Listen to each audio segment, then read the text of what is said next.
اتق المحارم تكن أعبد الناس ارضى بما كسب الله لك تكن أغنى الناس وأحسن إلى ذلك تكن مؤمنا وأحب للناس ما تحب لنفسك تكن مسلما ولا تخسر الزهد فإن كثرة الزهد تميت القلب فقال النبي صلى الله عليه وسلم والزكاة محرما أو كما قال عليه الصلاة والسلام اللهم صل على محمد وعلى آل محمد كما صليت على إبراهيم وعلى آل إبراهيم إنك حميد مجيد بلغ العلا بكماله كشف الدجى بجماله حسنت جميع خصاله صلوا عليه وآله بلغ العلا بكماله كشف الدجى بجماله حسنت جميع خصاله صلوا عليه وآله الحمد لله মুআজ্জাজ মুকাররম হযরত মুসল্লিয়ানে কুরাম আজিজ ও তালাবা পর্দার সম্মানিত মা ও বোনেরা বিশ্ব জগতের মালিক বিশ্ব প্রতিপালকের বিশ্ব দরবারে কালিমাত শুকর মহান মালিক আমাদেরকে দয়া করে মায়া করে ভালোবেসে রহমতি বরকতি জান্নাতের টুকরা বাগান 15 দিন ব্যাপী তাফসীরুল কোরআন মাহফিলের আজকে 13তম দিন আল্লাহ তাআলা এই 13 রমজানের কোরআনের বরকত হাসিল করার তৌফিক আল্লাহ তাআলা আমাদেরকে দান করেছেন সেই সাথে আমাদেরকে দুনিয়াবি সমস্ত কাজ থেকে ফারেক হয়ে আল্লাহ তাআলা ইবাদতের এই মজলিসে বসার তৌফিক দান করেছেন এজন্য মালিকের দরবারে দিল থেকে শুকরিয়া আদায় করে বলি আলহামদুলিল্লাহ মুহতারাম হাজিরিন আমার গলার আওয়াজে আপনারা বুঝতে পারতেছেন যে আমি কি পরিমাণ অসুস্থ অবস্থায় আপনাদের এখানে হাজিরা দেওয়ার চেষ্টা করেছি মুরব্বিদের নির্দেশ ডাক্তারের নিষেধ কয়েকদিন পর্যন্ত বেড রেস্টে থাকা এরপরেও মুফতি মিজানুর রহমান কাসেমি দামাত বারাকাতুহুল আলিয়া আমার তালিমি মুরব্বি আমি যাকে মুরব্বি মেনে জমিনে চলার চেষ্টা করতেছি এরপরে এই সোনাহাজরা খানকার সাথে একটা আমাদের আত্মিক সম্পর্ক সুলুকের সম্পর্ক সেই সম্পর্কের খাতিরে আপনাদের সামনে হাজিরা দেওয়া ভাঙা গলায় কিছু কথা আপনাদের সামনে বলবো আল্লাহ তাআলা বলবে ওয়ালাকে ইখলাসের নিয়তে বলা আমরা যারা শুনবো আমাদেরকে ইখলাসের নিয়তে শোনার তৌফিক আল্লাহ তাআলা দান করেন সকলে বলি আমিন আমিন মুহতারাম হাজিরিন আমি এই মুহূর্তে আপনাদের খিদমতে কালামে হাকিম অবস্থিত সূরা লুকমান থেকে কিছু আয়াত তেলাওয়াত করেছি মুসনাদে আহমদে বর্ণিত একটি হাদিস আমি আপনাদের খিদমতে পেশ করেছি মিশকাত শরীফ এবং তিরমিজি শরীফে অবস্থিত একটি হাদিসের টুকরো বিশেষ আপনাদের খিদমতে পেশ করেছি আল্লাহ যদি তৌফিক দান করেন তেলাওয়াতকৃত আয়াতগুলো এবং হাদিসগুলোকে সামনে রেখে কিছু কথা বলতে থাকা আল্লাহ তাআলা আমাদের সকলকে উপকারী কিছু কথা বলার এবং শোনার তৌফিক দান করেন সকলে বলি আমিন আমিন মুহতারাম হাজিরিন আমি যে সূরা থেকে আয়াত তেলাওয়াত করেছি এই সূরাটির নাম আল্লাহ তাআলা একজন ব্যক্তির নামে নামকরণ করেছেন এই সূরাটির নাম যেই ব্যক্তির নামে নামকরণ করা হয়েছে ব্যক্তিটির নাম ছিল হাকিম লুকমান ব্যক্তিটির নাম কি? এবং আমি যে সূরা থেকে তেলাওয়াত করেছি সূরাটির নামও সূরা লুকমান। হাকিম লোকমান ব্যক্তিগতভাবে কোনো বড় নবী রাসূল ছিলেন না। অনেক সুন্দর চেহারার অধিকারীও ছিলেন না। চেহারার দিক থেকে কালো একজন ব্যক্তি ছিলেন এবং মালের দিক থেকেও খুব বড় ধনী ছিল, বিষয়টা এমন নয়। হাকিম লোকমান ব্যক্তিগতভাবে তার কর্মজীবন ছিল গোলামি করা। তিনি মানুষের বাড়িতে গোলামি করতেন এবং সমাজের ভিতরে খুব পদমর্যাদার অধিকারী ছিলেন। বড় কোনো নেতা ছিলেন এরকম নয়, একজন সাধারণ মানুষ, জীর্ণ শীর্ণ মানুষ, কর্মজীবন গোলাম এবং চেহারার সৌন্দর্যের দিক থেকে তিনি কালো। এরকম একজন জীর্ণ শীর্ণ সাধারণ মানুষ হওয়ার পরেও আল্লাহর কাছে তিনি এত প্রিয় হলেন কেন? কি গুণের কারণে আল্লাহ তাআলার কাছে তিনি এত পছন্দের? সেই গুণগুলো আমাদের জানা দরকার এবং ওই গুণগুলোর উপরে আমাদেরকেও আমল করা দরকার। আল্লাহ তাআলা তার উপরে এতই খুশি হয়েছেন যে খুশি হয়ে আল্লাহ তাআলা কোরআনে হাকিমের মধ্যে একটি সূরার নামই তার নামে নামকরণ করে দিয়েছেন। একজন মানুষ কতটুকু প্রিয় হলে আল্লাহ তাআলা একজন ব্যক্তির নামের সাথে সূরার নাম রেখে দিতে পারে? কি এমন গুণের অধিকারী ছিলেন তিনি? এই গুণগুলো আমাদের গভীরভাবে মনোযোগ সহকারে শোনা দরকার এবং আমলের নিয়তে শোনা দরকার। হাকিম লোকমান আল্লাহর কাছে যতগুলো গুণের কারণে প্রিয়, তার মধ্যে এক নাম্বার গুণ ছিল হিফজু আমানাতি। হাকিম লোকমানের ভিতরে আমানতের গুণ ছিল ভরপুর, যেটা এখন আমাদের মুসলিম উম্মার ভিতরে পাওয়া যায় না, খুঁজে পাওয়া বড় মুশকিল। আমানতের যে গুণটা, এটা এখন আমাদের মুসলমানদের ভিতরে নেই। আমাদের অনেক জায়গায় এই বয়ান করতে গেলে মুরব্বীরা প্রশ্ন করে বসে, হুজুর আমার তো জীবনে কারোর সাথে কোনো লেনদেন হয়নি, আমি আমানতের খেয়ানত কখনো করিনি। আমানত বলতে শুধু আমরা লেনদেনের মাসালাটাকেই বুঝি। একজন আমার কাছে মাল আমানত রাখছে, আমি সেই মালটাকে সুন্দরভাবে সময় মতো পৌঁছে দিলাম, এটা কি আমরা শুধু আমানত বুঝি? শরীয়ত ইসলামের পরিভাষায় আমানতের সীমাবদ্ধতা এতটুকুনের মধ্যেই সীমাবদ্ধ নয়। শরীয়ত ইসলামের পরিভাষায় আমানত যাকে বলা হয়, আল্লাহর পক্ষ থেকে দেওয়া বান্দার উপরে বিশেষ কিছু নিয়ামত আছে। এর মধ্যে সবচেয়ে বড় শ্রেষ্ঠ নিয়ামতের নাম হলো ঈমান। বলেন, আল্লাহর পক্ষ থেকে দেওয়া বান্দার উপরে বিশেষ যে নিয়ামতগুলো আছে, এই নিয়ামতের মধ্যে সবচেয়ে শ্রেষ্ঠ নিয়ামতের নাম কি? ঈমান। মুমিনের জীবনে সবচেয়ে বড় দামি সম্পদের নাম ঈমান। অর্থ, টাকা পয়সা, ক্ষমতা, চেহারার সৌন্দর্য, এগুলো কিন্তু মুমিনের জীবনে বড় সম্পদ নয়। মুমিনের জীবনে সবচেয়ে বড় দামি সম্পদ হলো তার ঈমান। যেই মুমিন তার ঈমানকে গুনাহমুক্ত রাখতে পারবে, ওই মুমিন পৃথিবীর বুকে শ্রেষ্ঠ আমানত রক্ষাকারী হবে।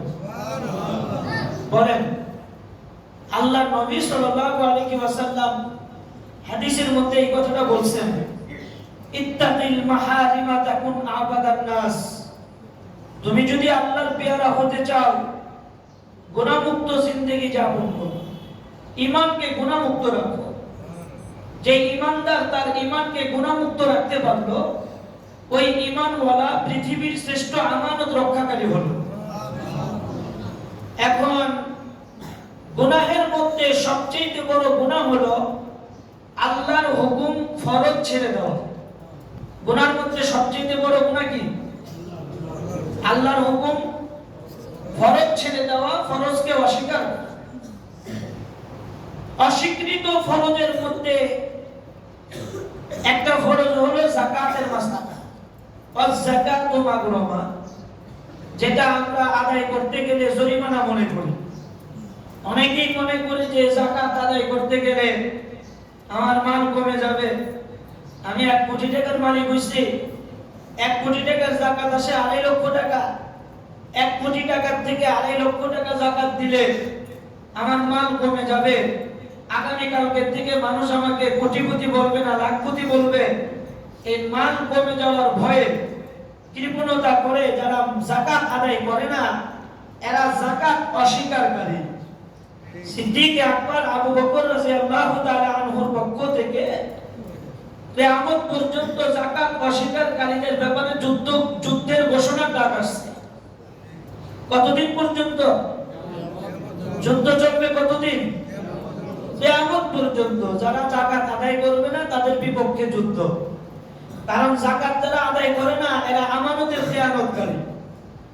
মালের ভিতরে, ধনীদের মালের ভিতরে একটা ভাগ, 3/1 ভাগ আল্লাহ তাআলা গরিবদের হক এই যাকাতের ভিতরে রেখে দিয়েছে।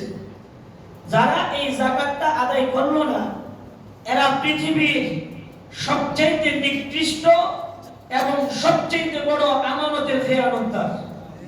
সবচেয়ে বড় আমানতের খেয়ানতদার যারা যাকাত আদায় করে না। যারা যাকাত আদায় করে না এরা পৃথিবীর শ্রেষ্ঠ কৃপণ। পৃথিবীর শ্রেষ্ঠ কৃপণদের মধ্যে একজন বড় কৃপণের নাম আপনাদের সামনে বলতেছি। এই মাসআলাটা আরো বেশি সহজে বুঝে আসবে। উনি ইসরায়েলের জামানায় পৃথিবীতে, সারা পৃথিবীতে 3 জন বড় তাওরাতের হাফেজ ছিলেন। কতজন? 3 জন। আমার কথা কি আপনারা বুঝতেছেন? সবচেয়ে বড় তাওরাতের হাফেজ ছিলেন 3 জন। এদের মধ্যে একজন হলো মুসা আলাইহিস সালাতু ওয়াস সালাম, আর আরেকজন হলো মুসা আলাইহিস সালাতু ওয়াস সালামের ভাই হারুন আলাইহিস সালাতু ওয়াস সালাম, আর আরেকজন হলো মুসা আলাইহিস সালাতু ওয়াস সালামের ভগ্নিপতি, বোন জামাই কারুন। সবচেয়ে বড় কৃপণ পৃথিবীর জমিনে, সবচেয়ে বড় কৃপণ। হাদিসের কিতাবে আছে আল্লাহ তাআলা কারুনের হাতকে এমন ভাবে বানাইছিলেন, আমরা তো আমাদের হাতে তালুর ভিতরে পানি রাখতে পারবো, আঙুলের ভিতরে পানি রাখতে পারবো না। রাখতে পারবো? আমরা যদি এইভাবে হাত রাখি, আমার হাতের মধ্যে যদি কেউ পানি ঢালে, আঙুলে পানি থাকবে? পানি আসবে কোথায়? তালুতে। কিন্তু কারুনের হাত এমন ছিল, কারুনের এই আঙ্গুলের ফাঁকা দিয়ে পানি পড়ার সময় পয়া পড়তে হইতো। নাউজুবিল্লাহ পড়ে। কেমন কৃপণ ছিল কারুন! আঙ্গুলের ফাঁকা দিয়ে 1 ফোঁটা পানি পড়বার গেলেও পয়া পড়তে হইতো। এই পরিমাণ কৃপণ ছিল কারুন। দেখে কারুন এত বেশি পরিমাণে মালের মালিক ছিল, কারুনের রাজস্ব, কারুনের সম্পদ 70টা গোডাউন ভর্তি সম্পদের চাবি টানার জন্য 70 জন মানুষের প্রয়োজন পড়ত। কতজন? 70 জন। এরপরে এই চাবির বর্ণনাটা হাদিসের কিতাবে আছে। চাবিটা কোনো লোহার চাবি ছিলেন না, তামা বা পিতলের চাবি ছিল না, এসএস বা এমএস এর চাবি ছিল না। এই চাবিটা ছিল চামড়ার চাবি, তালা ছিল চামড়ার, চাবি ছিল চামড়ার। এই চামড়ার চাবি ভারী কতটুকু হবে? লোহার থেকে বেশি? তামার থেকে বেশি? বলেন। রূপা স্বর্ণ এগুলোর থেকে বেশি? এত হালকা চামড়ার চাবি। এই পরিমাণ চাবির মালিক ছিল, যেই পরিমাণ চাবি একজন ব্যক্তি বহন করতে গেলে তার ভার নুয়ে যেত, জমিন ছোঁয়া ছোঁয়া হয়ে যেত। এক একজন ব্যক্তি এই পরিমাণ চাবি বহন করতেন। এরকম 70টা সিন্ধুকের মালিক ছিল, গোডাউনের মালিক ছিল কারুন। এবং প্রতিটি গোডাউনের ভিতরে কি মাল ছিল?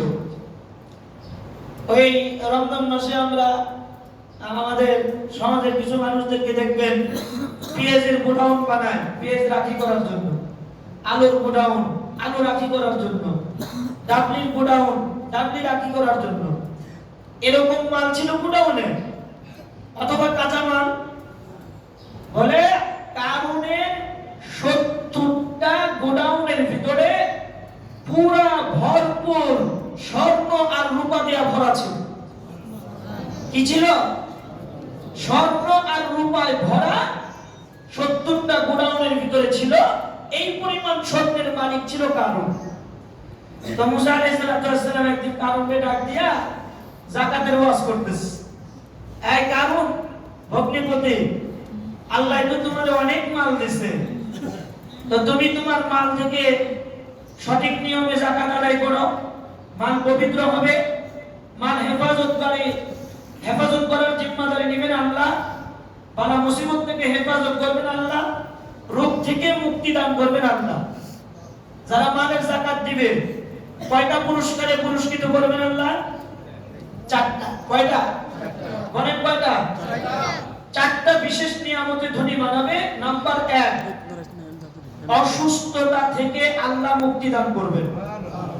নাম্বার 2, বালা মুসিবত থেকে আল্লাহ তাআলা মালকে হেফাজত করবেন। বালা মুসিবত, ডাকাতি, সন্ত্রাসী, চুরি এগুলোর থেকে মালকে হেফাজত করবেন। নাম্বার 3, আল্লাহ তাআলা মালকে পবিত্র করে দিবেন। নাম্বার 4, আল্লাহ তাআলা যাকাত আদায়কারীর মালের জিম্মাদারি স্বয়ং আল্লাহ নিজে নিয়ে নেবেন। जो तो मेरा तो सब मेरा फलक मेरा ज़मी मेरी, जो तो मेरा तो सब मेरा फलक मेरा ज़मी मेरी, अगर एक दो नहीं मेरा तो कोई शय नहीं मेरी, अगर एक दो नहीं मेरा तो कोई शय नहीं मेरी। যে ব্যক্তির জন্য আল্লাহ হয়ে গেল তার আর কোনো চিন্তা আছে নি? যার মালের জিম্মাদারি আল্লাহ নিজে হয়ে গেল তার মালের কোনো চিন্তা আছে নি? হ্যাঁ বলেন, চিন্তা আছে? নবীজি সাল্লাল্লাহু আলাইহি সাল্লাম এই ওয়াজটা মসজিদে নববীতে করতেছিলেন। কোন ওয়াজ? 1 নাম্বার, যারা মালের যাকাত আদায় করবে আল্লাহ নিজে তাদের মালকে হেফাজত করবেন। 2 নাম্বার, যারা মালের যাকাত আদায় করবে আল্লাহ তাআলা মালকে পবিত্র বানায় দিবেন। 3 নাম্বার, যারা মালের যাকাত আদায় করবে আল্লাহ তাআলা তাদের মালকে 10 গুণ বাড়ায় দিবে। 4 নাম্বার, আল্লাহ তাআলা যারা মালের যাকাত আদায় করবে অসুস্থতার থেকে আল্লাহ তাআলা তাদেরকে হেফাজত করবেন। 5 নাম্বার, যারা মালের যাকাত আদায় করবে আল্লাহ তাআলা চুরি, বাটপারি, সন্ত্রাসী, ডাকাতের হাত থেকে তাদের মালকে হেফাজত করবেন। এই ওয়াজটা শোনার পরে মদিনার একজন ইহুদি মহিলা বাড়িতে গিয়া মাল হিসাব করে যাকাত দেওয়া শুরু করছে। তো ইহুদি মহিলাকে মদিনার বাসিন্দারা জিজ্ঞেস করে, এই তুমি যে মালের যাকাত দাও, তোমার উপরে যাকাত দেওয়া ফরজ হইছে? তুমি না অমুসলিম, ইহুদি, যাকাত তো মুসলমানদের জন্য ফরজ, তুমি কেন মালের যাকাত দাও? মহিলা বলতেছে, আমি বিশ্বাস করি আব্দুল্লাহ ছেলে মুহাম্মদ কখনো মিথ্যা বলতে পারে না। আব্দুল্লাহ ছেলে মুহাম্মদ বলেছে যারা মালের যাকাত দিবে আল্লাহ তাআলা তাদের মালের হেফাজত করার জিম্মাদারি স্বয়ং নিজে হয়ে যাবে। সুবহানাল্লাহ। এই বিশ্বাসে আমি মালের যাকাত দিচ্ছি। কিছুদিন পরে খবর পাওয়া গেল সিরিয়া থেকে উট বোঝাই করে করে মাল মদিনার দিকে ঢুকতেছিলেন। ইতিমধ্যেই রাস্তার মাঝখানে ধনীদের মাল ডাকাতি হয়ে গেছে। ওই মালের সাথে ওই মহিলা, ইহুদি মহিলার উটও ছিল। আল্লাহ তাআলা এই ইহুদি মহিলার উটকে রাস্তায় তার পায়ের খোরপোশের সাথে, পাথরের সাথে আঘাত লাগায়া কিছু সময়ের জন্য বিশ্রামে বসায়া দিলেন। মাল যখন আসতে দেরি হচ্ছিল, মদিনার ইহুদিরা ওই মহিলাকে টিটকারি মারতেছিল এরকম ভাবে, এই মহিলা, তুমি না মুহাম্মদের কথা বিশ্বাস করে মালের যাকাত দিলা, আমগর মালও ডাকাতি হয়ে গেছে, আমগর মালের সাথে সাথে তোমার মালও ডাকাতি হয়ে গেছে। কই তোমার মুহাম্মদের কথা সত্য, কই মুহাম্মদের কথা তো মিথ্যা হয়ে গেল, তোমার মাল তো ডাকাতি হয়ে গেল। মহিলা বলেন, না আমি বিশ্বাস করি না, মুহাম্মদ কখনো মিথ্যা বলতে পারে না। যদি মুহাম্মদের কথা শোনার পরেও, যাকাত আদায় করার পরেও আমার মাল ডাকাতি হয়, আল্লাহর জাত ও জালালের কসম, মুহাম্মদের কলারটা ধরে আমি মাল আদায় করে নিব। অল্প কিছুক্ষণ পরে রাস্তার দিকে তাকায় দেখে উট বুঝাই করে মহিলার মাল মদিনার দিকে ঢুকতেছে। মালের আরোহীকারীকে জিজ্ঞেস করা হলো, সবার মাল ডাকাতি হয়ে গেল, আমার মালটা কেমনে হেফাজত হইল? তো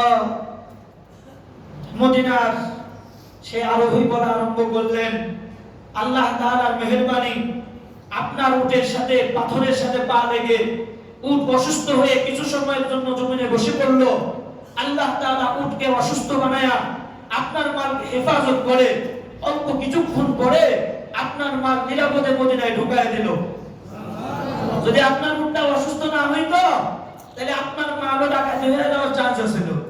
মহিলা বলে, না আমি মালের যাকাত আদায় করছি, তাই আল্লাহ আমার উটকে অসুস্থ বানায়া আমার মালকে হেফাজত করে মদিনায় ঢুকাইছে।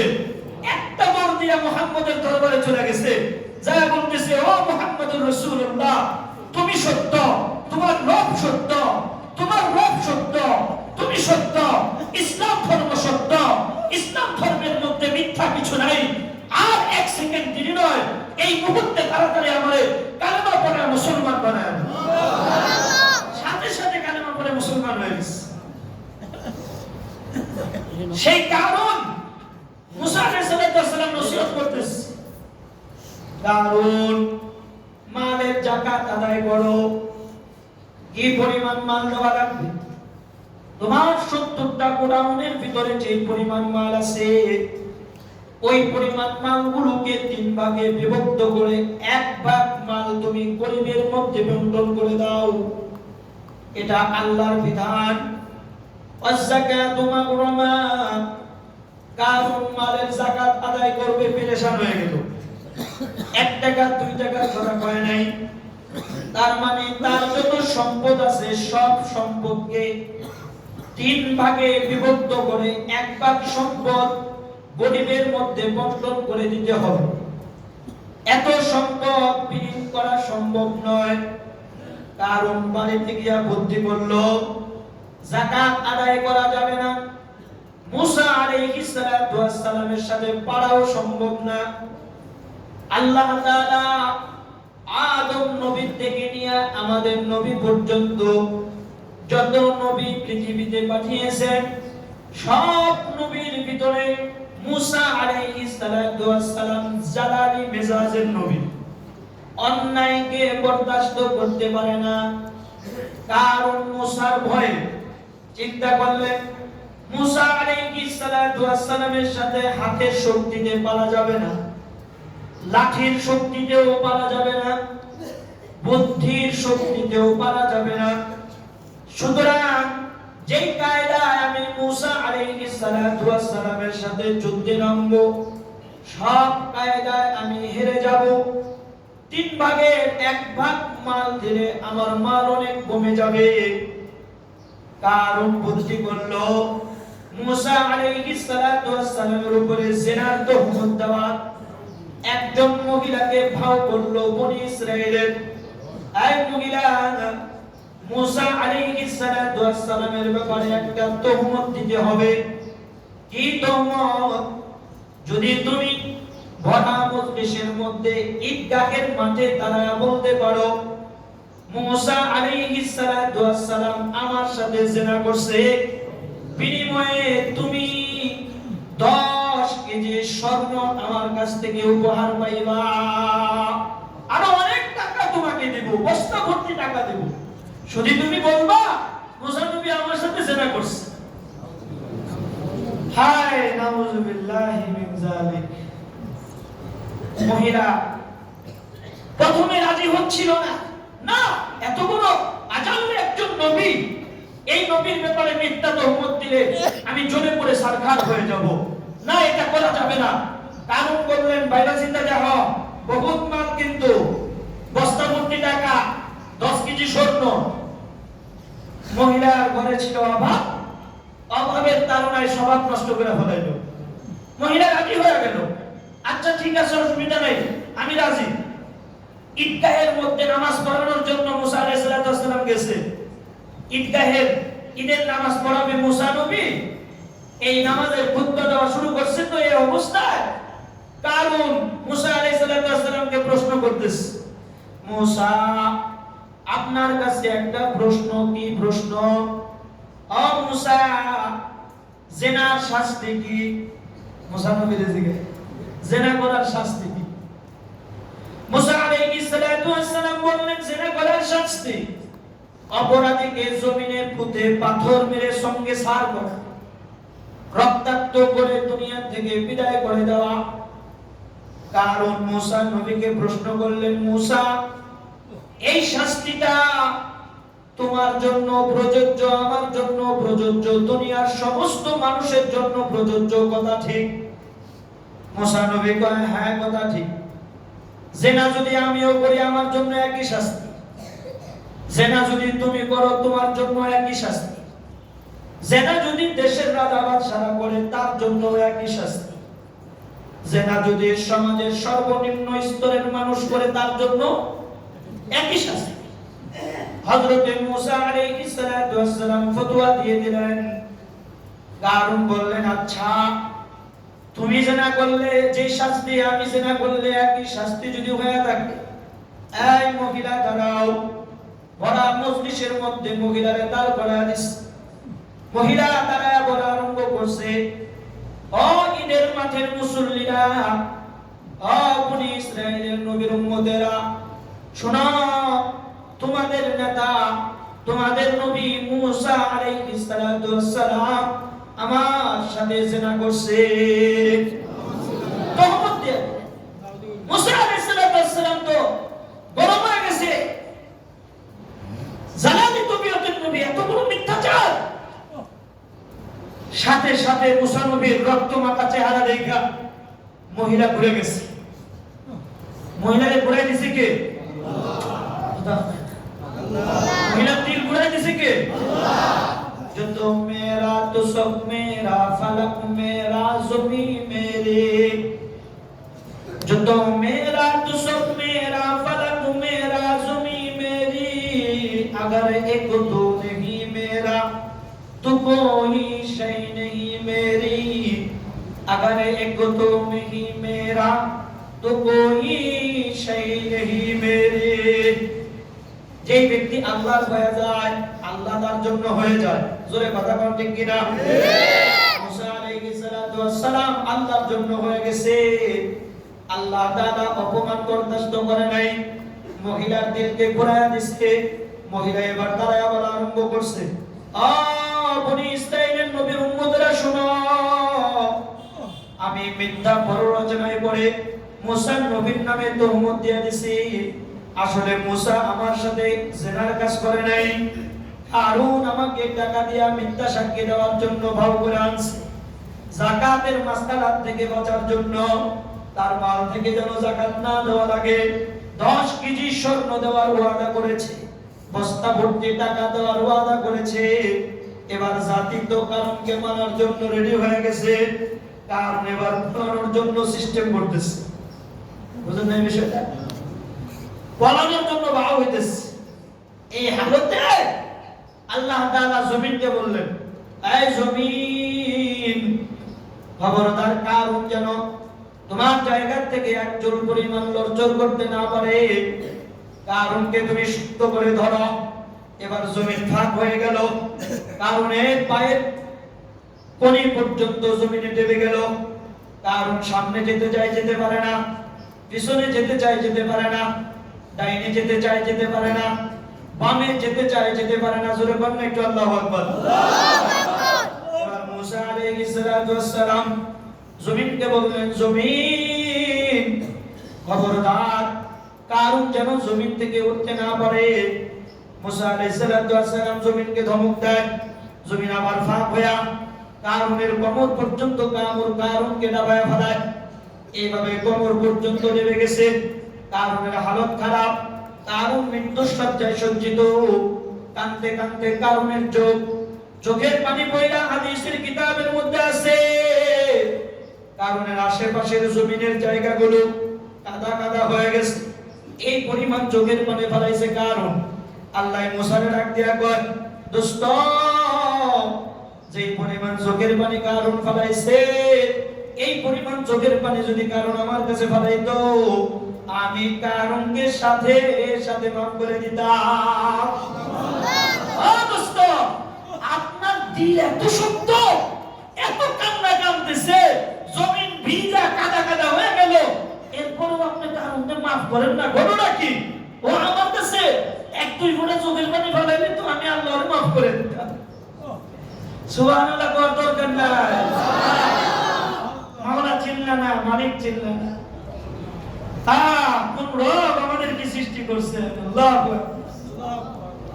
বুখারী শরীফের হাদিসের মধ্যে আছে, বান্দা যদি করতে দিল নিয়ে আল্লাহকে শুধু একটা ডাক দেয়, আল্লাহু আকবার বলে, জোরে ডাকতেন না একটু আল্লাহু আকবার?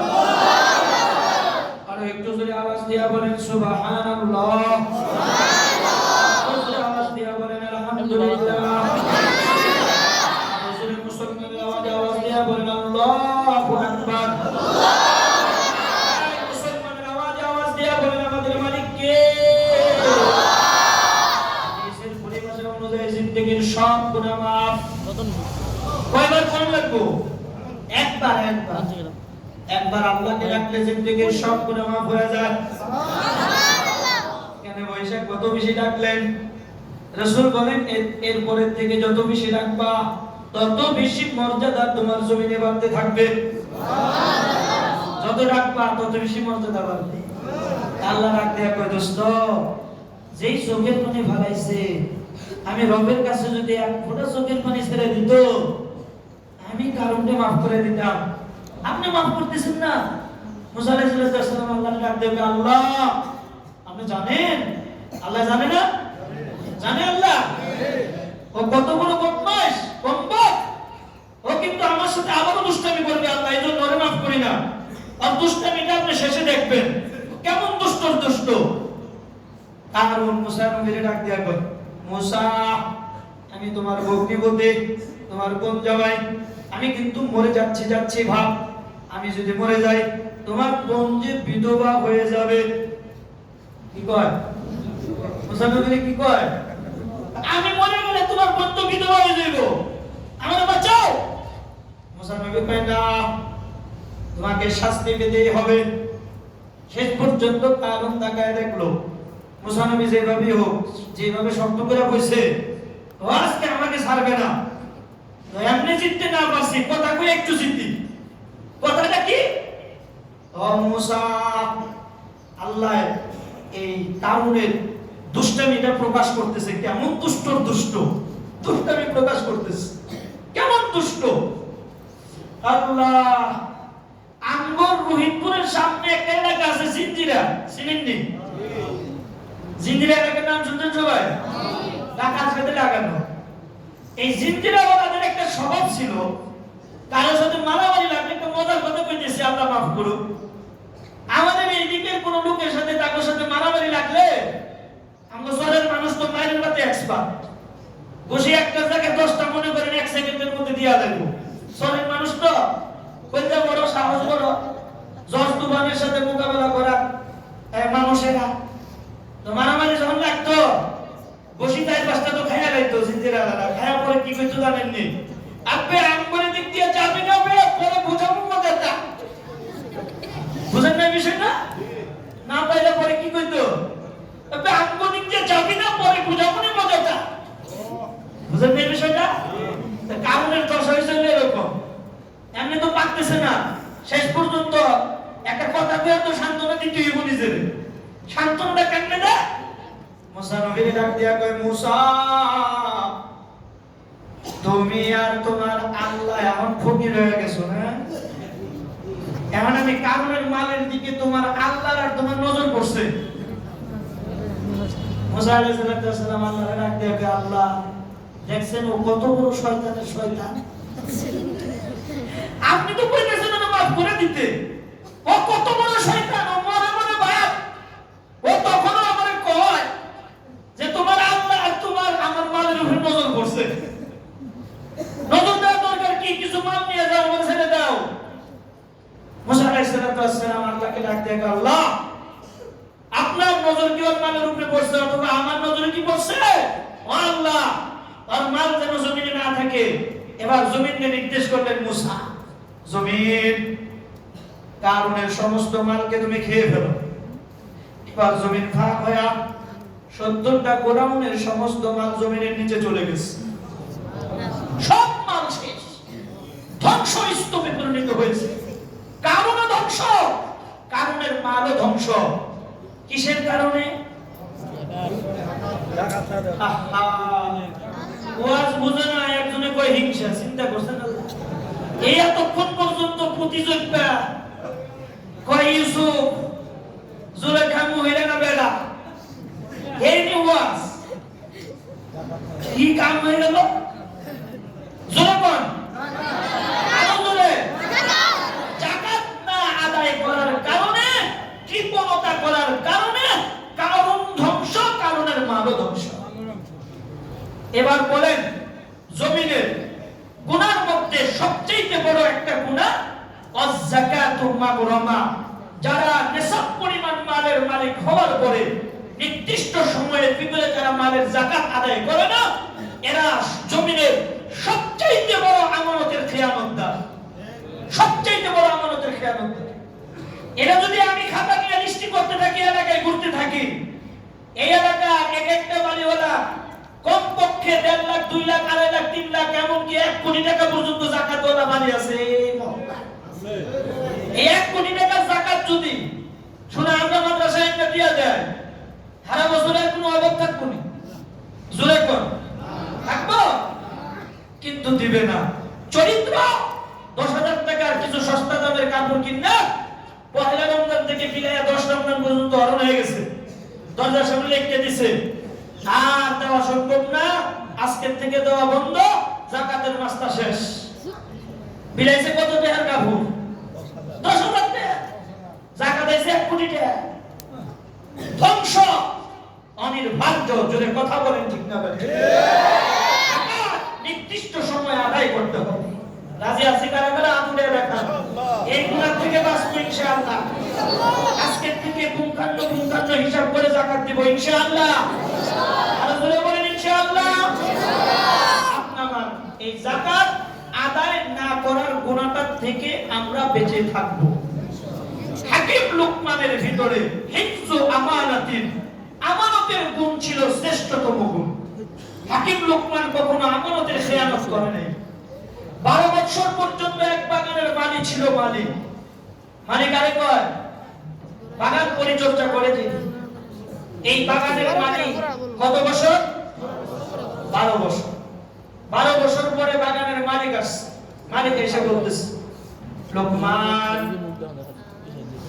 আমার বাগানের ভিতরে সবচেয়ে মিষ্টি যে গাছের ফল, ওই গাছ থেকে কিছু ফল আমার জন্য নিয়ে আসো।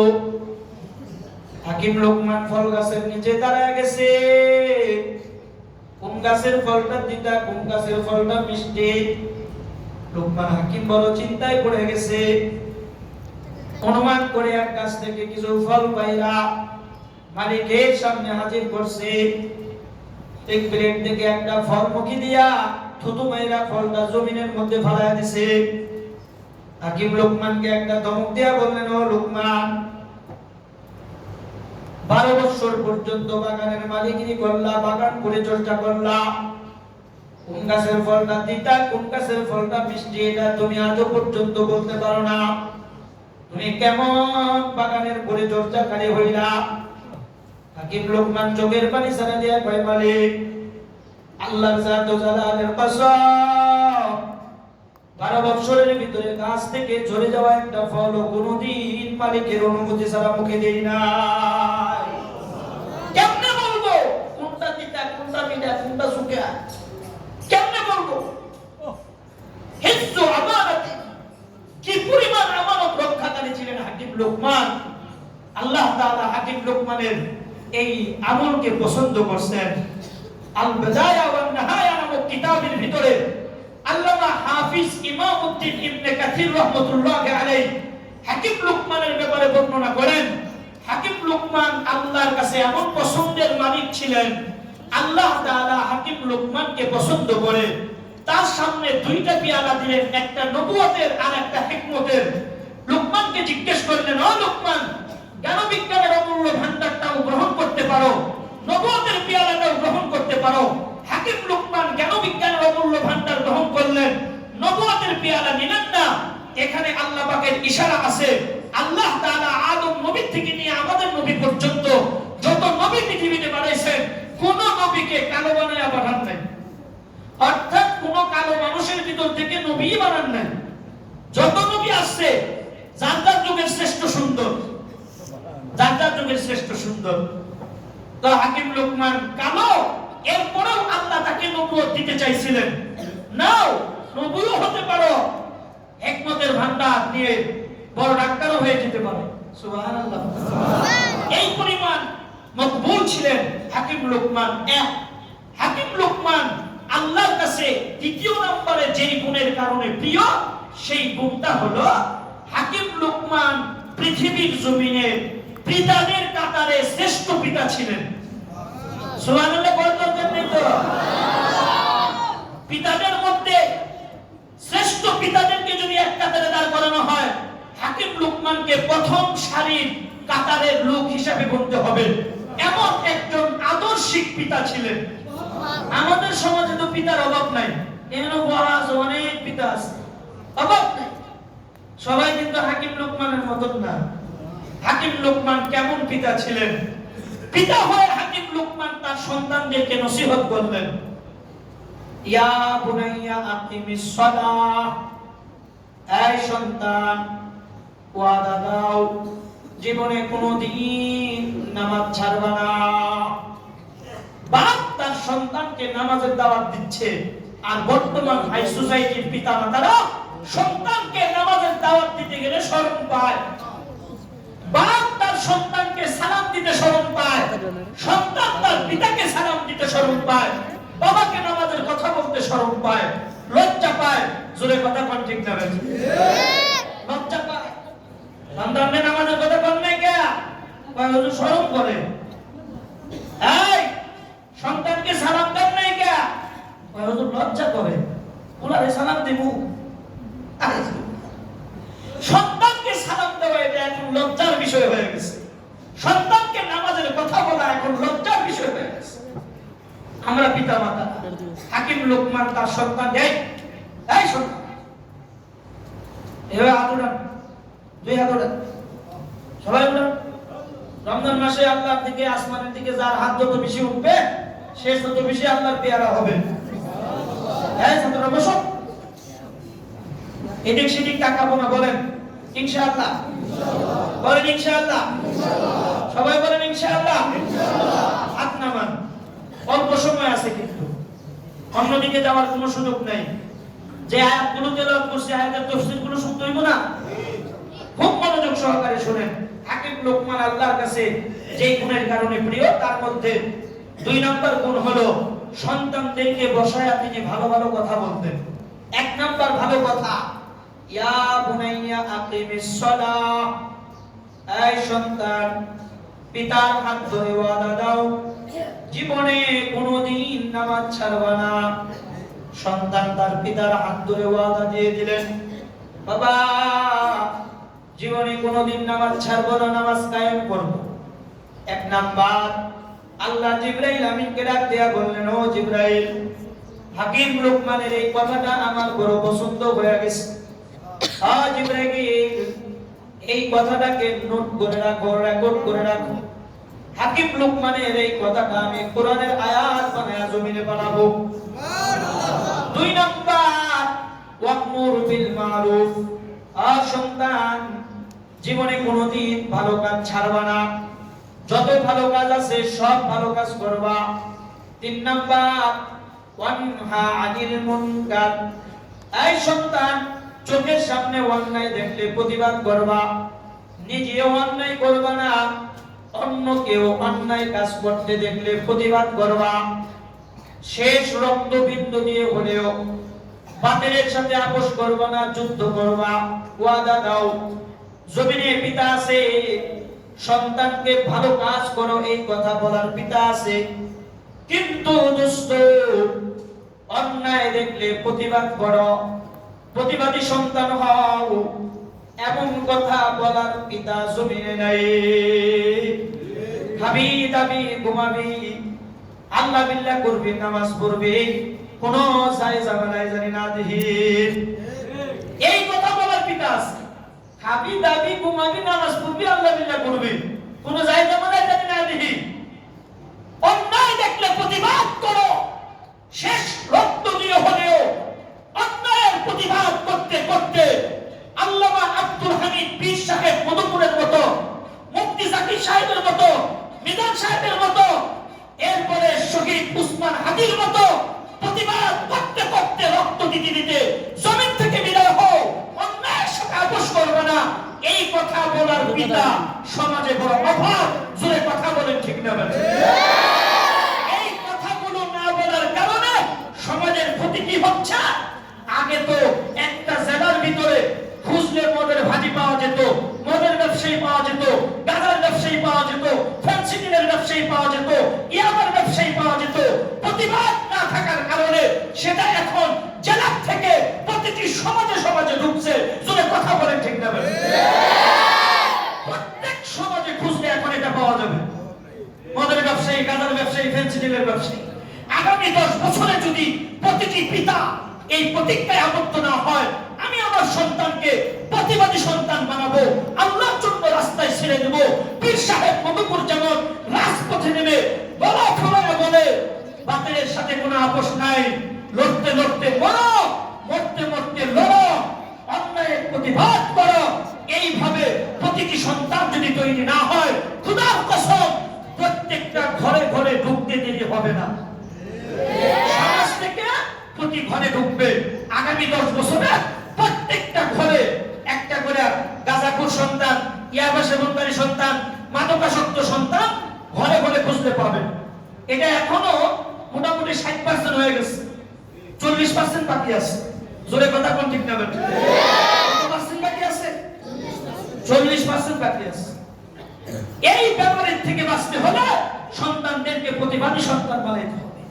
আজকে এই মজলিসে 20 জন পিতা যদি ওয়াদা করে, আমরা 20 জন পিতা ওয়াদা করলাম আমার সন্তানকে আজকের থেকে প্রতিবাদী সন্তান বানাবো, খোদার কসম 20 জন বাবার 20 জন সন্তান যদি একসাথে দাঁড়ায়, এই সমাজে গাঁজাখোর থাকতে পারবে না, ফেন্সিডিলখোর থাকতে পারবে না, ইয়াবা ব্যবসায়ী থাকতে পারবে না, মদের ব্যবসায়ী থাকতে পারবে না। কোনো আইন প্রশাসনের কোনো কিছুর দরকার নাই, বিনা আইনি চেষ্টার মাধ্যমে আল্লাহ তাআলা এই সমাজকে সংস্কার করবে। কথা বলেন, ঠিক না বেটা? শর্ত হলো প্রতিবাদী সন্তান তৈরি করতে হবে। 3 নাম্বার, 4 নাম্বার, তাসবির আলা মা আসাবাক ইন্না যালিকা মিন আযমিল উমুর। সন্তান মুসিবত দেখলে সবর করো, ধৈর্য ধারণ করো। মুসিবত দেখলেই তুমি আল্লাহরে গালিগালাজ করবে না। আল্লাহ খালি আমার এই চোখে দেখে। 10 দিন আগে মা মরলো, 5 দিন পরে বাবা মরলো, 3 দিন পরে সন্তান মারা গেল, 4 দিনের মাথায় দোকানে আগুন লেগে গেল। আল্লাহ খালি আমার এই চোখে দেখে, আর কেউ চোখে দেখে। এইভাবে আল্লাহরে দোষারোপ করে এমন মুসলমান আমাদের সমাজে আছে না নাই? হাকিম লুকমান তার সন্তানকে বললেন, ও সন্তান, মুসিবত দেখলে যদি আল্লাহকে গালিগালাজ করো, দোষারোপ করো, তোমার ঈমান ধ্বংস হয়ে যাবে। ঈমান হেফাজতের জন্য আল্লাহর পক্ষ থেকে দেওয়া মুসিবতকে ভালোবাসার চাদর হিসেবে গ্রহণ করবা, ভালোবাসার চাদর হিসেবে গ্রহণ করবা। এই সন্তান, মুসিবত ঈমানদারের উপরে আসে, কাফেরের উপরে মুসিবত নাই।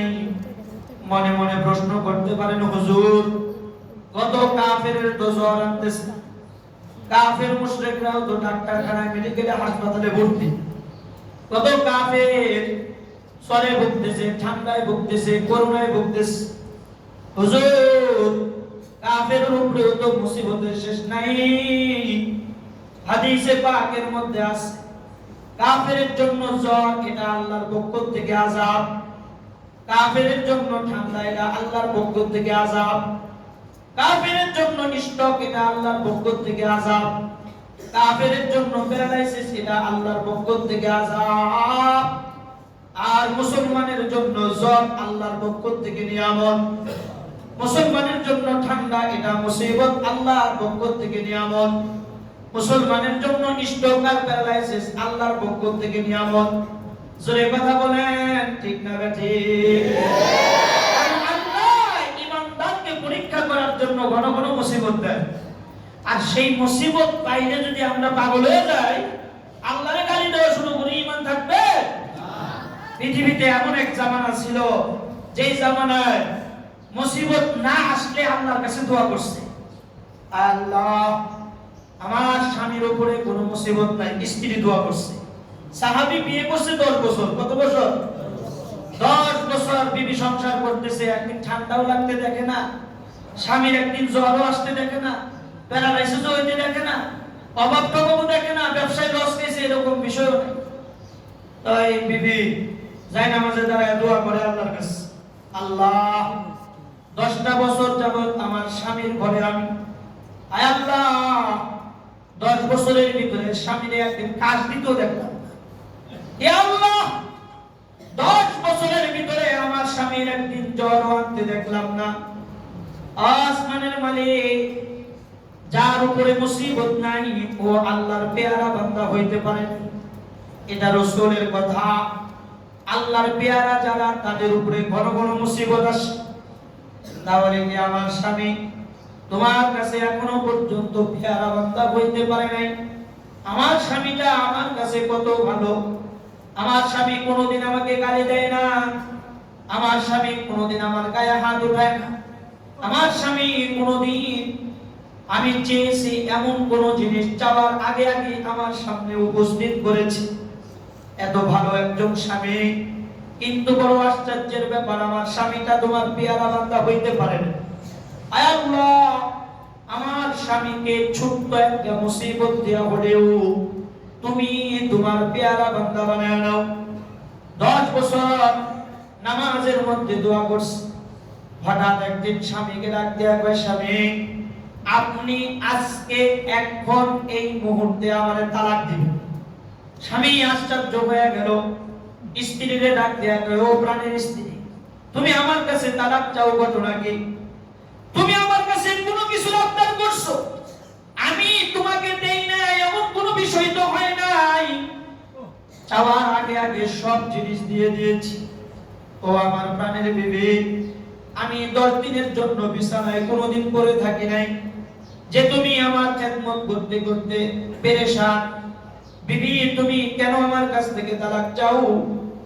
বিবি চোখের পানি ছেড়ে দিয়া বললেন, প্রাণের স্বামী আপনার কাছে তালাক চাইতে আমার কলিজা ফেটে যাচ্ছে, এরপরেও বাধ্য হয়ে আমি আপনার কাছে তালাক যাচ্ছি। কারণ বলতে হবে নবীর সামনে চলেন, নবীর দরবারে। স্বামীকে নিয়ে নবীর বাড়ির দিকে রওনা হয়ে গেছে। রাস্তায় ধারালো পাথরের সাথে পা লেগে স্বামীর পা কেটে গিয়েছে। স্ত্রী ভালোবাসার আঁচল টান দিয়া ছিঁড়া স্বামীর পা কাটা পাটাকে ব্যান্ডেজ করে দিয়েছে। স্বামীর হাতটা কাঁধের মধ্যে ফেলায়া স্বামীর ডাক দিয়া কয়, ও প্রাণের স্বামী, নবীর বাড়ির দিকে নয়, এবার নিজের বাড়ির দিকে চলেন, মাসআলা হল হয়ে গেছে। স্বামী চিৎকার দেয়া কয়, কি মাসআলা হল হয়ে গেল? স্ত্রী ডাক দেয়া কয়, প্রাণের স্বামী 10টা বছর যাবত আপনার ঘরে বিবি হয়ে আসলাম, একদিন ঠান্ডাও লাগতে দেখলাম না, জ্বরও আনতে দেখলাম না, প্রাণের স্বামী অভাব অনটন দেখলাম না, কোনদিন আমাকে গালি দেন নাই, মারধর করেন নাই। কিন্তু রাসূলের জবানে বয়ান শুনেছিলাম, যেই ব্যক্তির উপরে মুসিবত নাই ওই ব্যক্তিটা আল্লাহর পেয়ারা বান্দা হইতে পারে নাই।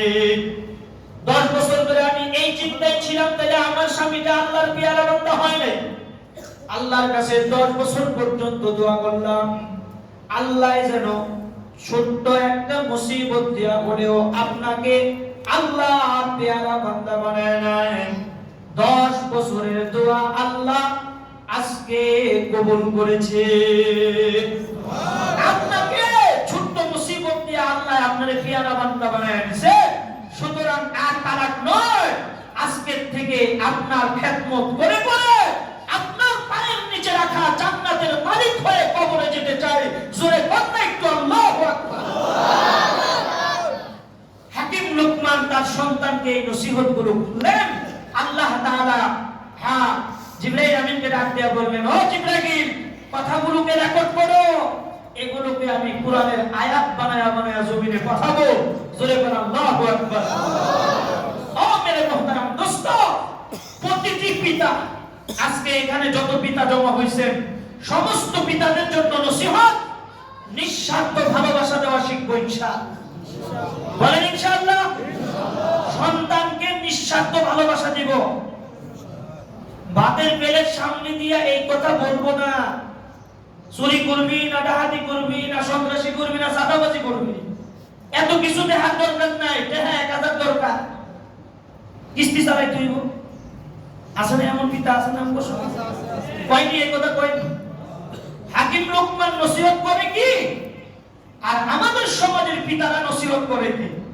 ভাতের পেলের সামনে দিয়া কয় চুরি করবি না, ডাকাতি করবি না, সন্ত্রাসী করবি না, চাঁদাবাজি করবি, এত কিছু দেখার দরকার নাই, বোঝানো দরকার নাই। টেহা প্রতিদিন 1000 দরকার। বলার তো কাম কাজ শিখার নাই, টাকা আন্ন করতে নেই। এবার চিন্তা ভাবনা করে দেহে চুরি করলে তো ইজ্জত যাইবো, বাপের ইজ্জত নষ্ট হইব, শেষ রাখা। চুরি করা যাইব না। বড় একটা দলের সাথে যুক্ত হইয়া টেম্পু স্ট্যান্ডে গিয়া চাঁদাবাজি, ট্রাক স্ট্যান্ডে গিয়া চাঁদাবাজি, কাঁচামালের দোকানে গিয়া চাঁদাবাজি, মুদিমালের দোকানে গিয়া চাঁদাবাজি। জোরে কথা কন। রাতে 3টা বাজে সাধারণ অটো রিকশা চালকের হাত পা বাইলা 1.5 লাখ টাকার অটো 30,000 টাকা বেচছে, সকালবেলা আপনি বাপের হাতে 1000 টাকা ধরেন। এই আপনার একটা নসিহতে আপনার সন্তানকে সন্ত্রাস বানায় দিছে, ডাকাত বানায় দিছে, চাঁদাবাজ বানায় দিছে। এক নসিহতে টাকা দরকার টাকা। জোরে কথা কোন ঠিক না বেঠিক? আজকে থেকে আমরা আমাদের সন্তানদেরকে এই কথা বলবো না। সন্তানদেরকে বলবো টাকা দরকার নাই, পয়সা দরকার নাই, কিচ্ছু দরকার নাই। আমি পিতা হিসাবে তোমাকে মানুষের মতো মানুষ হিসাবে দেখতে চাই। বলবো তো ইনশাআল্লাহ? কারা কারা বলবেন হাত তুলে দেখান। বলবো তো? নসিহতটা ঘুরাও দিব আর কি। মানুষ হও, মানুষের মতো মানুষ হিসাবে দেখতে চাই। বলবো তো ইনশাআল্লাহ? হাত নামান। এটা আমার আজকের পিতাদের জন্য নসিহত। আর তাফসীর মাহফিলে তো আপনাদের এই 4 গুণ বেশি মহিলা, ঠিক কি না? এর থেকেও 4 গুণ বেশি মহিলা। মহিলাদের জন্য একটা নসিহত দরকার আছে না? প্রত্যেকটা মা বোনদেরকে বাইজিদ বুস্তামির মায়ের মতো সন্তানকে নিঃস্বার্থ ভালোবাসা দেওয়া শিখতে হবে। প্রতিটি মা যদি বাইজিদ বুস্তামির মায়ের মতো মা হয়, খোদার কসম, যেই আল্লাহ বাইজিদ বুস্তামির মায়ের পেটের থেকে বাইজিদ বুস্তামির মতো সন্তান পয়দা করছে, ওই আল্লাহ জমিনে এখনো আছে। এখনো বাইজিদ বুস্তামি বের হইতে পারে। জোরে কথা কোন ঠিক না বেঠিক? এখনো মায়ের পেট থেকে আব্দুল হামিদ পীর বের হতে পারে। এখনো মায়ের পেট থেকে মুফতি মিজানুর রহমান কাসিমের মতো সন্তান পয়দা হতে পারে। এখনো মায়ের পেটের থেকে মুফতি জাকিরের মতো মানুষ বের হতে পারে। জোরে কথা বলেন ঠিক না বেঠিক? ওই মা এখনো পর্যন্ত জমিনে আছে, ওই আল্লাহ আছে। কিন্তু শর্ত হলো বাইজিদ বুস্তামির মায়ের মতো মা হওয়া লাগবে। বাইজিদ বুস্তামির মা মানুষের বাড়িতে কাজ করতেন। সন্তান তো ছিল মা ভক্ত, মা ভক্ত সন্তান। সারা রাত পানি নিয়ে দাঁড়ায় থাকতো। দিনের বেলা গরমের দিনে মানুষের বাড়িতে কাজ করে আসতো, কুয়ার থেকে ঠান্ডা পানি উঠায় নিয়ে দাঁড়ায় থাকতো বাইজিদ বুস্তামি। মা মানুষের বাড়িতে কাজ করতেছে, তো একদিন দিলের ভিতরে কল্পনা জাগলো, আমি মানুষের বাড়িতে কাজ করি, তাই কি আমার সন্তানও মানুষের বাড়িতে কাজ করবে? আমাদের সমাজের বহু রাজমিস্ত্রি আছে যারা রাজমিস্ত্রির কাজ করে, কিন্তু সন্তান রাজমিস্ত্রি হোক এটা কোনো পিতা চায় না। কথা বলে ঠিক না বেঠিক? সন্তান মানুষের মতো মানুষ হোক এটা প্রতিটি পিতার কাম্য। বাইজিদ বুস্তামির মা চিন্তায় পড়ে গেল, আমি মানুষের বাড়িতে কাজ করি, তাই আমার সন্তানও কি মানুষের বাড়িতে কাজ করবে? না, আমার সন্তান যেন মানুষের মতো মানুষ হয়, এই চেষ্টায় ফিকির আমাকে করতে হবে। সন্তানকে মানুষের মতো মানুষ বানাইতে হলে কোন শিক্ষা দিতে হয়, মা এটা খুঁজে বের করলেন। খুঁজে বের কইরা পাইল পৃথিবীতে একটাই মাত্র শিক্ষা আছে, যেই শিক্ষা মানুষকে মানুষের মতো মানুষ বানায়, সেই শিক্ষাটার নাম হলো রবের নামের শিক্ষা। জোরে বলেন, কিসের শিক্ষা? রবের নামের শিক্ষা। ইকরা বিসমি রাব্বিকাল্লাযী খালাক খালাকাল ইনসানা মিন আলাক ইকরা ওয়া রাব্বুকাল আকরাম আল্লাযী আল্লামা বিল কলম আল্লামাল ইনসানা মা লাম ইয়ালাম। মা বাড়িতে আসলেন, বাইজিদ বুস্তামের হাত ধরলেন।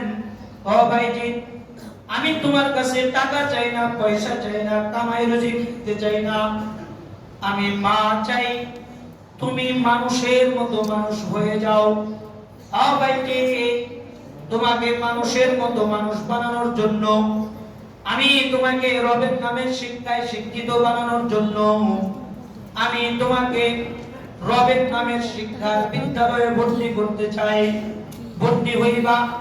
মার সাথে সন্তান রাজি হয়ে গেল। বাইজিদ বুস্তামিকে নিয়ে মাদ্রাসায় চলে গেল।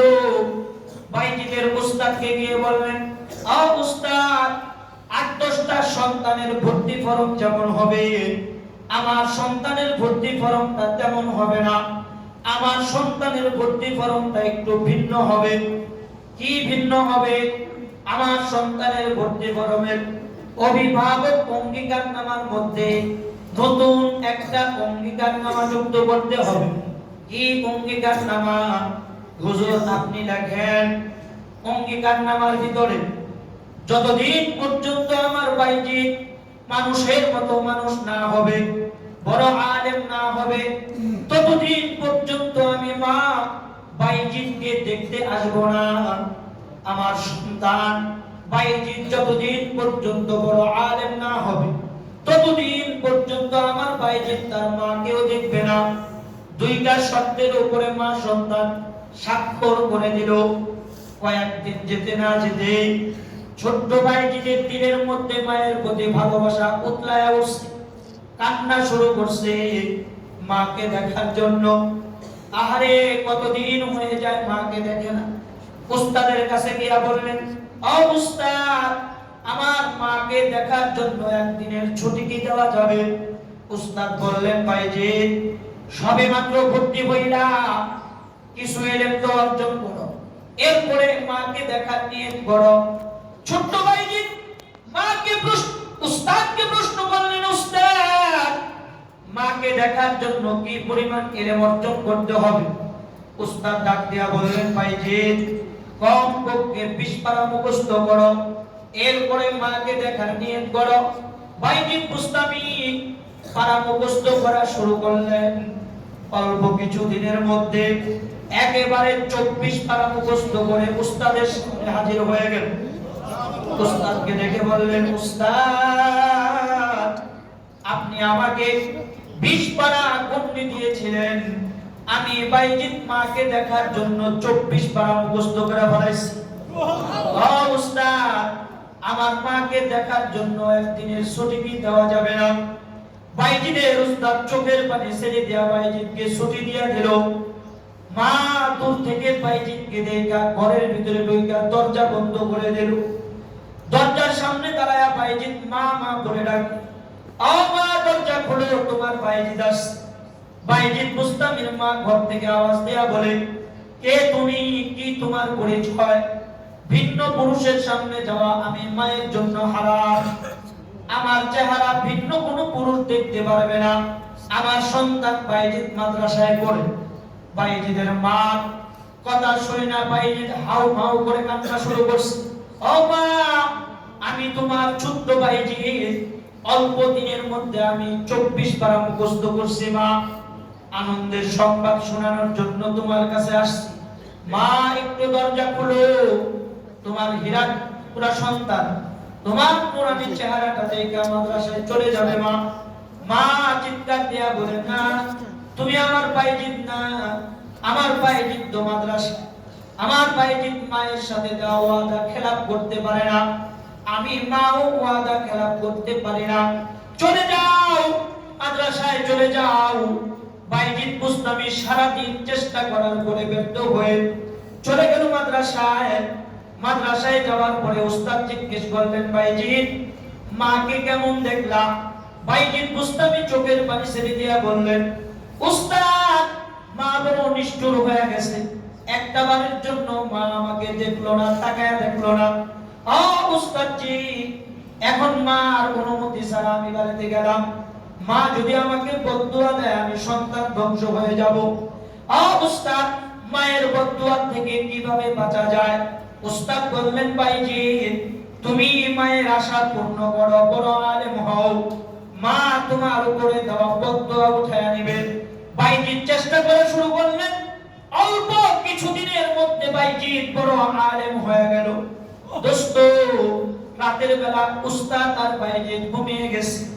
রাতের বেলা বাইজিদের উস্তাদ দু জাহানের সরদার ইমামুল আম্বিয়া নবীকে স্বপ্নে দেখতেছে।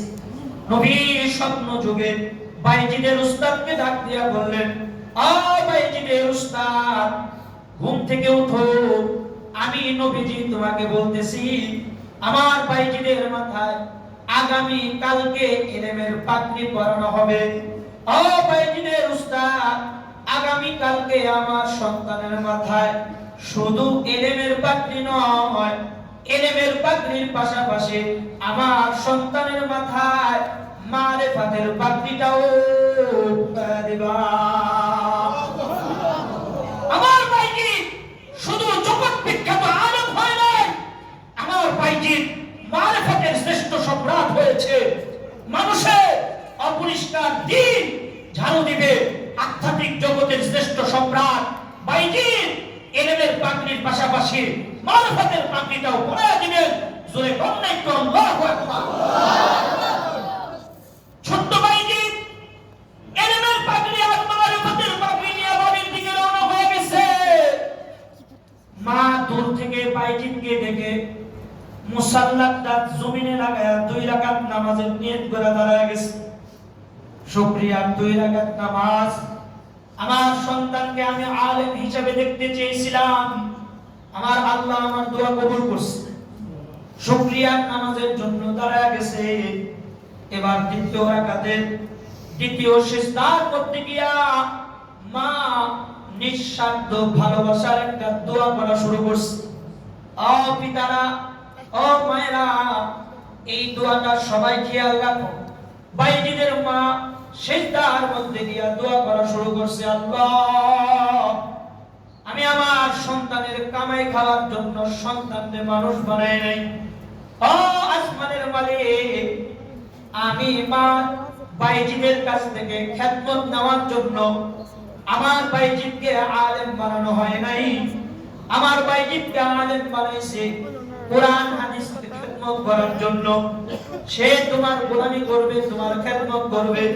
আল্লাহ আমার বাইজিদ ছোটবেলা থেকে মা ভক্ত সন্তান।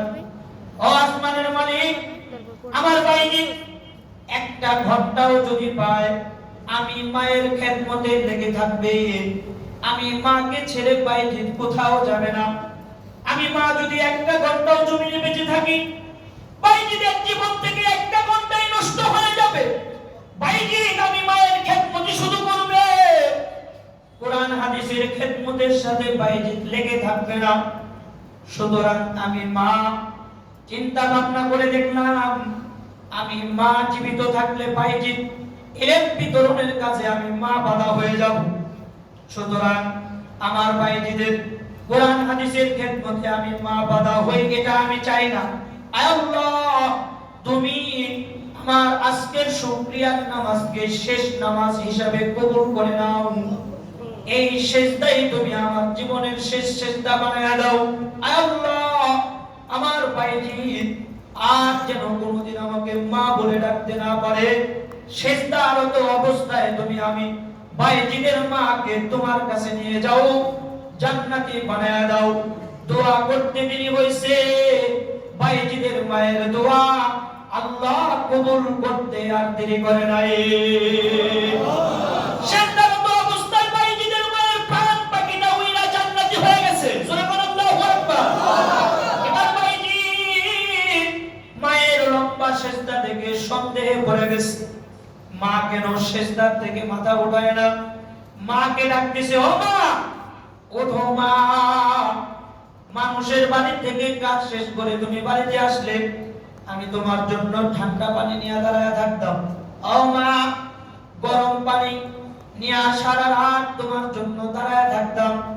মাগো তুমি যখন মানুষের বাড়িতে কাজ করে বাড়িতে আসতা, এপিট ওপিট হাতগুলো উল্টায়া দেখতাম আমার মায়ের হাতে কোনো জায়গায় ঠোসা পড়ছে কিনা।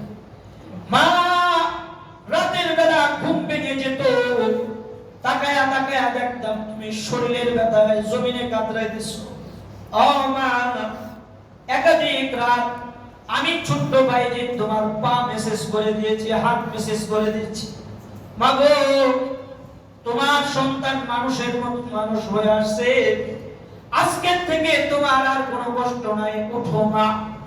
বাইজিদের বুঝতে আর বাকি নাই, বাইজিদের মা সিজদার অবস্থায় আল্লাহ তাকে সারা দিয়া জান্নাতি হয়ে গেছে। নিঃস্বার্থ ভালোবাসা। আলেম হয়ে আসার পরেও মা কয় কামাই রুজি খাইতে চাই না, আমি খেদমত নেওয়ার জন্য সন্তানকে আলেম বানাই নাই, তোমার গোলামি করার জন্য আলেম বানানো হয়েছে। ও আল্লাহ আমি মাকে তুমি পৃথিবী থেকে নিয়ে যাও, আমার বাইজিদকে তোমার জন্য আজাদ করে দিলাম। জোরে বলেন আল্লাহু আকবার। এটার নাম নিঃস্বার্থ ভালোবাসা। এই নিঃস্বার্থ ভালোবাসা যেই মা তার সন্তানকে দিবে, ওই সন্তানগুলো হীরার টুকরা হবে। জোরে বলেন কি হবে? জোরে বলেন। হীরার টুকরা সন্তানের অনেক দাম। খেদমতের জন্য ঘোরা লাগবে না, সন্তান খেদমত করার জন্য পাগল হবে। একটা ঘটনা বলেই আমি আলোচনা শেষ করে দিচ্ছি। আপনাদের কষ্ট হইতেছে নি? সৌদি আরবে পত্রিকা প্রকাশিত হয়, পত্রিকার নাম আল-রিয়াদ। এই আল-রিয়াদ পত্রিকার ভিতরে হীরার টুকরা সন্তানদের একটা ইতিহাস বর্ণনা করছে। একই মায়ের পেটে জন্ম নেওয়া দুই সন্তান, এক ভাই আরেক ভাইয়ের নামে মামলা করছে। বড় ভাই ছোট ভাইয়ের নামে, ছোট ভাই বড় ভাইয়ের নামে মামলা করছে। দুই ভাইয়ের মামলা উচ্চ আদালতে উঠানো হয়েছে। জমিনে তো আমরা মামলা করি এক ভাই আরেক ভাইয়ের নামে সম্পত্তির লোভে। জোরে কথা কোন ঠিক না ঠিক? হ্যাঁ, এক আনা সম্পদ কার ভাগে কম পড়লো, ওটা আনার লিগে এক ভাই আরেক ভাইয়ের নামে মামলা করে। ওই জামানায় কিন্তু সম্পত্তির লোভের মামলা ছিল না। ওই জামানার মামলাটা কি ছিল? ভাই ছোট ভাই বড় ভাইয়ের নামে মামলা করছে। বিচারপতি জিজ্ঞেস করলো, ছোট ভাই একই মায়ের পেটে জন্ম নেওয়া তোমরা তিন সন্তান, দুই সন্তান, এই সন্তান ভাই হয়ে ভাইয়ের নামে মামলা করলেন। ছোট ভাই বলে, বিচারপতি আমি আমার ভাইয়ের নামে কেন মামলা করছি জানেন? আমার মায়ের উপরে আমার কিছু হক আছে। আমি আমার মায়ের সন্তান, আমার মা আমার কাছে খেদমতের হক রাখে। বিচারপতি আমার বড় ভাই আমার মাকে শুধু আমার বড় ভাইয়ের কাছেই রাখে, একটা দিনের জন্য আমার কাছে দেয় না, একটা রাতের জন্য আমার বড় ভাই আমার মাকে আমার কাছে দেয় না। আমার মাকে ছাড়া আমি একা একা থাকি, আমার বড় কষ্ট হয়। বিচারপতি আমার বড় ভাইয়ের কাছ থেকে আমার মাকে আমার কাছে দিয়ে দেন, এই জন্য আমি মামলা করেছি। বড় ভাইয়ের চেহারার দিকে তাকায় দেখে বড় ভাই দুই চোখের পানি ছেড়ে দিয়ে অজস্র ধারায় কাঁদতেছে। বিচারপতি ছোট ভাইয়ের কথা শুনে চোখের মধ্যে পানি চলে আসছে। বিচারপতি বড় ভাইকে ডাক দিয়া, এই বড় ছোট ভাই তোমার কাছ থেকে মাকে নেওয়ার জন্য মামলা করছে, তুমি কি জন্য মামলা করছো? মা তো তোমার কাছে আছে, বলো তুমি কেন মামলা করলা? বড় ভাইটি চোখের পানি ছেড়ে দিয়া বললেন, বিচারপতি আমি কেন আমার ছোট ভাইয়ের নামে মামলা করছি জানেন? আমি চাই আমার মা মৃত্যু পর্যন্ত আমার কাছে থাকো। কেন তোমার কাছেই শুধু থাকবে? বড় ভাই চোখের পানি ছেড়ে দিয়ে বর্ণনা দিলেন, বিচারপতি, আমার বড় ছোট ভাইয়ের বয়স যখন 1 বছর, আমি বড় ভাইয়ের বয়স তখন ছিল 4 বছর। ছোটবেলা আমার বাবা আমাদেরকে ছেড়ে দুনিয়া ছেড়ে চলে গেল। আমার মা আমাদের 2 ভাই বুকে আগলায় রেখে চিৎকারে, হুজুর, আমি যখন রাতের বেলা ঘুম ভেঙে যেত আমি তাকায় দেখতাম আমার ছোট্ট ভাইটিকে আমার মা বুকের মধ্যে রেখে আমার মায়ের ডান হাত অথবা বাম হাতকে আমার জন্য বালিশ বানায়া সারা রাত আমাদের 2 ভাইয়ের সুখের জন্য মা একইভাবে সোজা হয়ে শুয়ে থাকতো। আমার ছোট্ট ভাইটা ডায়রিয়া হয়ে গেল, কলেরা হয়ে গেল। আমার ছোট্ট ভাইটা ঘন ঘন পেশাব করতো, পায়খানা করতো। আমার মা ঘন ঘন পেশাব পায়খানা শীতের রাতেও একাধিক দিন পরিষ্কার করেছে। আমি নিজ চোখে তাকায়া তাকায়া আমার মায়ের এই খেদমতটুকু আমি দেখেছি। বিচারপতি, আমার বয়স ছিল 4 বছর, আমি সব কিছু তখন বুঝতাম। এই জন্য আমার মা এখন আমার ভাইয়ের মতো 1 বছরের শিশু বাচ্চা হয়ে গেছে। আমার মা যদিও 80 বছরের বুড়া, আমার মা হুইলচেয়ারে বসে বসে পায়খানা করে, আমার মা ঘন ঘন পেশাব করে, আমার মা কাপড় চোপড় গুলো তলায় ফেলায়। আমি আমার মায়ের ঘন ঘন পেশাব পায়খানা গুলো প্রতিদিন পরিষ্কার করি। আমার মাকে পরিষ্কার পবিত্র পরিচ্ছন্ন রাখার চেষ্টা করি। মাঝে মধ্যে আমার ভিতরে কষ্ট চলে আসে, বিরক্তকর ভাব চলে আসে। যখনই বিরক্তকর ভাব চলে আসে তখনই আমার ছোট ভাইয়ের কথা আমার মনে হয়ে যায়। আমিও তো এক সময় 1 বছরের শিশু বাচ্চা ছিলাম। আমার মা আমার ভাইয়ের মতো আমারও তো ঘন ঘন পেশাব পায়খানা পরিষ্কার করছে। তখন আমি আমার দিল থেকে সমস্ত কষ্ট দূর করে আমার মায়ের খেদমতটা আমি নির্দ্বিধায় করতে থাকি। আমার কোনো কষ্ট তখন লাগে না, সব কষ্ট আমার দূর হয়ে যায়। ছোট ভাইয়ের কাছে আমি কেন দিই না জানেন? আমার ছোট ভাই যদি মাকে নিয়ে যায়, আমার ছোট ভাই তো আমার খেদমতটা তাকায়া তাকায়া দেখে নাই। আমার মা যে আমার খেদমত করছে এটা আমার ছোট ভাই দেখে নাই। আমার মায়ের ঘন ঘন পেশাব পায়খানা পরিষ্কার করতে গিয়া যদি আমার ভাইটা রাগ হয়ে যায়, আমার ভাইয়ের দিলের মধ্যে যদি গুসা চলে আসে, আর সেই গুসার অনুভূতি যদি আমার মা বুঝতে পারে, আমার মা যদি আমার ছোট ভাইটাকে বদদুয়া দিয়ে দেয়, আমার মায়ের বদদুয়ায় আমার কলিজার টুকরা ছোট্ট ভাইটি বরবাদ হয়ে যাবে। আমার ছোট্ট ভাইটিকে মায়ের বদদুয়ার হাত থেকে বাঁচানোর জন্য মৃত্যু পর্যন্ত আমি আমার মাকে আমার কাছে রেখে দিতে চাই। 2 ভাইয়ের এই করুণ মামলার ইতিহাস শুনে বিচারপতি হাউমাউ করে কাঁদতে কাঁদতে বেহুশ হয়ে গেছে, অজ্ঞান হয়ে গেছে।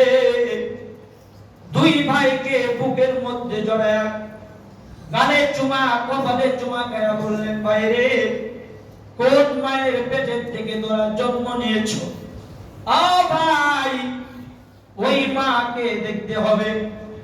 কোন মা তোদের মতো হীরার টুকরা সন্তান জন্ম দিছে? এই বিচারের রায় আমার মতো বিচারপতি দেওয়ার ক্ষমতা নেই। এই বিচারের রায় দিতে হলে মাকে রাখবে। আগামী কালকে উচ্চ আদালতে মাকে নিয়ে আসবে, মা বিচারের রায় দিবে। পরের দিন উচ্চ আদালতে হুজ্জেলে বসে মাকে হাজির করছে। বিচারপতি একটা দৌড় দিয়ে আমার পা 2টা ধরে ধরছে। মারে, কি এমন হীরার টুকরা সন্তান জন্ম দিছো মা? তোর খেদমত করার জন্য এক ভাই আরেক ভাইয়ের নামে মামলা করছে। আমার বিচারের আসনে বসার পরের থেকে নিয়ে যুগ বছর ধরে আমি বিচারপতির দায়িত্ব পালন করতেছি, আমার জীবনে এমন মামলার মোকাবেলা আমি জীবনে কোনোদিনও হই নাই।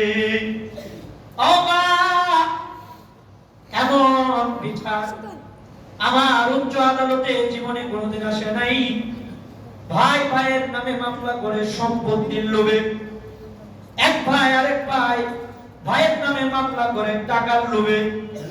কিন্তু মানে তোর সন্তানেরা এক ভাই আরেক ভাইয়ের নামে মামলা করছে তোরে নেওয়ার জন্য।